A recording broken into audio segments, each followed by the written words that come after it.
வருகிறார்கள். குருகுலத்தில் துரோணாச்சாரியார் அவர்கள் பாண்டவர்களுக்கு வில்வித்தை கற்றுக் கொடுக்கும் காட்சி. பாண்டவர்கள் தங்கள் கையில் வில்லின் நாணயத்தை ஏற்றி இலக்கை நோக்கி முட்டிக்காலிட்டு அமர்ந்திருக்கின்றனர். துரோணர் நின்று கொண்டிருக்கின்றார். சீடர்களே, இன்று என் குருகுலத்தில் பயிலும் நீங்கள் யாவரும் நாளை நாடாள போகும் சத்திரியர்கள். அவரவர் குலத்தொழிலை எவரவர் செய்வது சனாதன தர்மம். முகத்தில் பிறக்கும் பிராமணன் வேதம் போத வேண்டும். தோளில் பிறக்கும் சத்திரியன் போர் புரிய வேண்டும். தொடையில் பிறந்த வைசியன் வாணிபம் புரிய வேண்டும். காலில் பிறந்த சூத்ரனோ நமக்கெல்லாம் ஏவல் புரிய வேண்டும். இதுதான் சனாதன தர்மம். இந்த தர்மத்தின்படி நீங்கள் சத்திரியர்கள் ஆவீர்கள். நீங்கள் செய்வது போர் தொழிலாகும். போர் பயிற்சியின் முக்கிய அங்கம் வீற்பயிற்சியில் ஈடுபடுவது. வீற்பயிற்சியின் முக்கிய அங்கம் என்னவென்றால் நம் இலக்கை சரியாக கணிப்பதாகும். நம் இலக்கை சரியாக தீர்மானித்தால்தான் நம் இலக்கை சரியாக வீழ்த்த முடியும். அதோ அந்த மரத்தில் தெரிகிறது, அதுதான் நமது இலக்கு. அந்த கிளியின் கண் தான் இலக்கு. தர்மா, வணக்கம் குருவே. உனக்கு என்ன தெரிகிறது? எனக்கு அந்த மரத்தின் கிளைகள் தெரிகிறது குருவே. பீமா, வணக்கம் குருவே. உனக்கு என்ன தெரிகிறது? எனக்கு அந்த மரத்தின் கிளைகள் தெரிகிறது குருவே. நகுலா, வணக்கம் குருவே. உனக்கு என்ன தெரிகிறது? கிளைகளின் நடுவே கிளி தெரிகிறது குருவே. சகாதேவா, வணக்கம் குருவே. உனக்கு என்ன தெரிகிறது? கிளி தெரிகிறது குருவே. அர்ஜுனா, வணக்கம் குருவே. உனக்கு என்ன தெரிகிறது? கிளைகளின் நடுவே இருக்கும் கிளியின் கண்கள் குருவே. என்ன தெரிகிறது அர்ஜுனா? கிளியின் கண்கள் குருவே. உன் இலக்கை நோக்கி உன் அம்பை செலுத்து. அர்ஜுனன் அம்பை செலுத்தினான். பலே அர்ஜுனா, பலே, அற்புதம், அருமை. சீடர்களே, நம் இலக்கை நாம் சரியாக தீர்மானிப்பதுதான் வீற்பயிற்சியின் முக்கிய அங்கம். அப்போதுதான் நம் இலக்கை சரியாக வீழ்த்த முடியும்.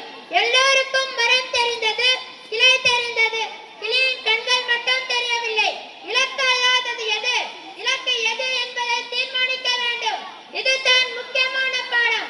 அர்ஜுனன் அந்த கலையை சரியாக கற்றுக்கொண்டுள்ளான். அவனது கவனமும் இலக்கை சரியாக தீர்மானிக்கும் திறமையும் இன்று அவன் வெற்றிக்கு வழிகோடியுள்ளது. இதுதான் இன்று நீங்கள் கற்றுக்கொள்ளும் பாடம். இப்போது நீங்கள் செல்லலாம். காட்சி 2.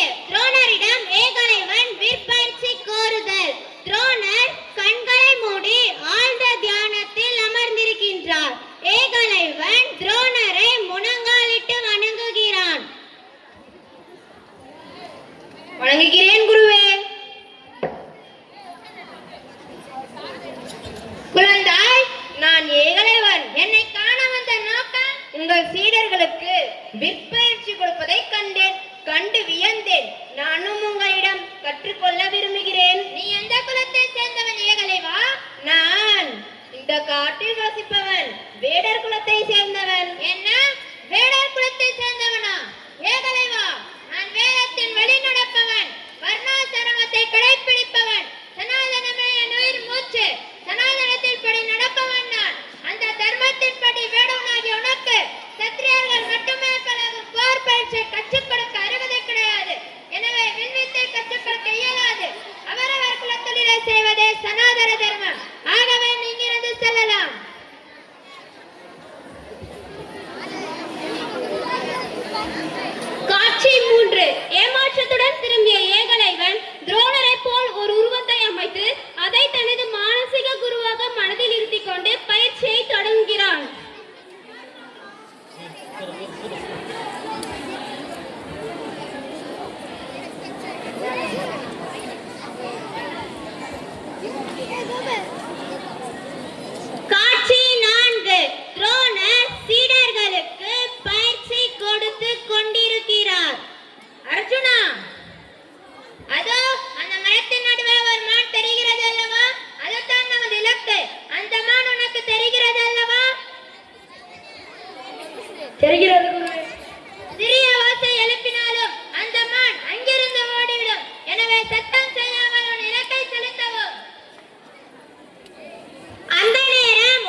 அம்பை எய்திருக்க முடியும்.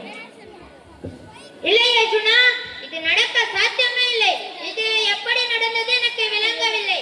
நெற்பயிற்சியில் தேர்ச்சி பெற்ற நீங்க இருக்கும் போது இந்த நாயின் வாய் நிறைய அம்புகளை எய்ய உன்னை போல் வலிமை மிக்க ஒருவனால் தான் முடியும். இது எப்படி நடந்தது எனக்கு விளங்கவில்லை. குருவே, நீங்கள் தான் என்னை இந்த உலகின் தலைச்சிறந்த வில்லாளன் ஆக்குவேன் என்று உறுதி கொண்டுள்ளீர்கள். ஆனால் இந்த நிகழ்வை பார்க்கும் போது எனக்கு அதில் சந்தேகமாக உள்ளது. இல்லை அர்ஜுனா, இல்லை. அந்த ஐயமே உனக்கு வேண்டாம். இந்த உலகின் தலை சிறந்த வில்லாளி ஆவாய் நீ. உன்னை வெல்ல ஒருவனும் இல்லை. ஆனால் இந்த நிகழ்வு எப்படி நடந்தது எனக்கு புதிராக உள்ளது.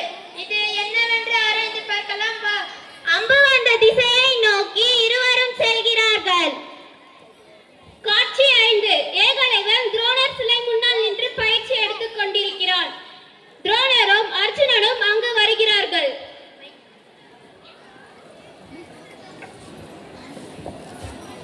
ஏகலைவா, என்ன செய்து கொண்டிருக்கிறாய் ஏகலைவா? விற்பயிற்சி செய்து கொண்டிருக்கிறேன் குருவே. என்ன விற்பயிற்சியா? தனியாகவா? அப்போது அந்த நாயின் வாயை அம்புகளால் அடைத்தது நீயா? நான் தான் குருவே. இது என்ன? என்னுடைய சிலை? தங்களை என்னுடைய மானசீக குருவாக கொண்டுதான் பயிற்சி செய்கிறேன் குருவே. என்ன? என்னை மானசீக குருவாக கொண்டு பயிற்சி செய்கிறாயா? தங்களை மனதில் நினைத்துதான் பயிற்சி செய்கிறேன். அப்படியானால் எங்கே என் குருதட்சணை? நிச்சயம் நிச்சயம் தருகிறேன் குருவே. உங்களுக்கு குருதட்சணையாக என்ன வேண்டும்? குருதட்சணையாக வா. ஏகலைவா, உனது வலது கையின் கட்டை விரலை வெட்டி எனக்கு குருதட்சணையாக தர வேண்டும். கட்டை விரலையா? உனது கட்டை விரலைத்தான் தருகிறேன் குருவே. சிறிது யோசனைக்கு பின்னர் மண்ணாலான கட்டை விரலை செய்து கொண்டு வந்து துரோணாச்சாரியாருக்கு காணிக்கையாக்கிறான் ஏகலைவன். இதோ குருவே. ஏகலைவா, என்ன இது? மண்ணால் செய்த கட்டை விரலை காணிக்கையாக்குகிறாய்? மண்ணாலான குருவிற்கு மண்ணாலான தட்சணை குருவே. ஏகலைவா, இது துரோகம். எது எது துரோகம்? வில்வித்தைக்கு ஆதாரமான என் கட்டை விரலை நீங்கள் கேட்டீர்கள். அது துரோகமா? இல்லை, நான் செய்தது துரோகமா? பறக்கும் பறவையின் ரெக்கையா கேட்கிறீர்கள்? நான் உயர பறப்பதை பார்க்க உமக்கு ரத்தம் கொதிக்கிறதா? இல்லை, வர்ணத்தின்படி உலகம் செயல்படாதது அச்சமூட்டுகிறதா? பிறப்பின்படி நான் வில்வித்தை பயில முடியாதெனில் நான் கட்டை விரல் இல்லாமலேயே பிறந்திருக்க வேண்டும். பிறந்த பின்பும் நான் வில்வித்தை செய்ய முடியாதெனில் நான் தொட்டவுடன் அந்த வில்கம்பு உடைந்திருக்க வேண்டும். ஆனால் அப்படி ஒன்றும் இங்கு நிகழவில்லையே. அம்பை நான் எய்ய காற்று என் வசப்படும். நான் காட்டும் இடத்தில் அம்பு சரியாக பாயும். இயற்கை எப்போதும் அதை ஏற்றி பிழைக்காதே இந்த காட்டு வேந்தன் பக்கமே. மனிதரை சுரண்டி பிழைக்கும் பக்கம் அன்று. வர்ணத்தை காப்பதெல்லாம் சுயலாபத்திற்கென்று எமக்கு தெரியாதா? வர்ணாசர்த தர்மம் எல்லாம் உம்மை உயரத்தில் வைக்க நீர்